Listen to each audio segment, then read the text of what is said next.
დილის 6 საათიდან ვართ მთაზე. ყველაფერი დროის მიხედვით მიდის და ამაში ძალიან შეგვიწყვა მინდმა ხელი. წესით 5 წუთში ვიწყებთ და ამიტომ უნდა წავიდე. გუდაური მასპინძლობს საქართველოს ჩემპიონატს, რაც ხელს უწყობს ჯანსაღი ცხოვრების წესის პოპულარიზაციას. დღეს არის პირველი დღე და დღეს გვაქვს სლალომი. დღევანდელი გამარჯვებული გახდება საქართველოს ჩემპიონი. ასევე ხვალ გვაქვს გიგანტური სლალომი საქართველოს ჩემპიონატის ფარგლებში, ხოლო თვითონ საქართველოს ჩემპიონატი ასევე შედის საქართველოს თასის ეტაპებში და უკვე ხვალ გამოვლინდება 2024 წლის საქართველოს თასის აბსოლუტური მფლობელი სამივე ასაკობრივ კატეგორიაში. ეს არის საქართველოს დასკვნიკი ჩემპიონატი, წლევანდელი წლის შეჯამება. ველოდებით უკვე სპორტსმენების მოგროვება სტარტდება. რამოდენიმე წამში უკვე დავიწყებთ საქართველოს ჩემპიონატს.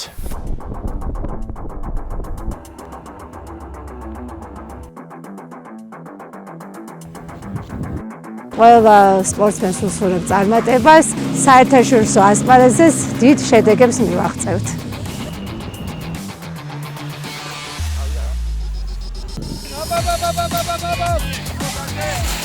ყველს უკვე მეორე შეჯიბრია და ვფიქრობთ, რომ გაიცად უკვე წელიწადში მინიმუმ 4-5 შეჯიბრი საქართველოს ჩემპიონატი ჩატარდება. გვაქვს 4 მშვენიერი და სრულფასოვანი სამთო კურორტი და სტატისტიკურად ძალიან ცოტა მოსახლეობას რეალებს ხილვანებს. ამიტომ აუცილებლად არის თვითმმართველობების ჩართულობა, რათა მოიმატო მოსრიალებმა და შესაბამისად მოიმატებს სპორტსმენები და დავდებს შედეგს.